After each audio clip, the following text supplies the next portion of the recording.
Venerdì 4 luglio, Santa Elisabetta del Portogallo. È il 185esimo giorno dall'inizio dell'anno, ne mancano 180 al termine. Il sole sorge alle 5:28, tramonta alle 21:02. La luna si leva alle 15:18, tramonta a mezzanotte e 53.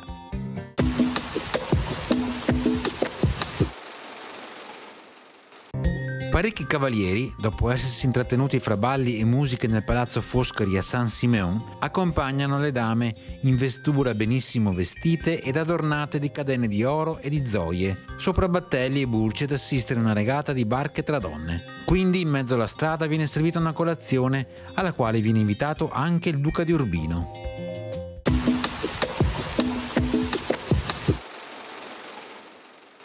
Le previsioni per domani: nuvolosità irregolare alternata a schiarite, più presenti in pianura specie a inizio giornata. A partire dalle ore centrali aumento della probabilità di precipitazioni anche a carattere di rovescio temporale, soprattutto sulle zone montane. Temperature massime in diminuzione.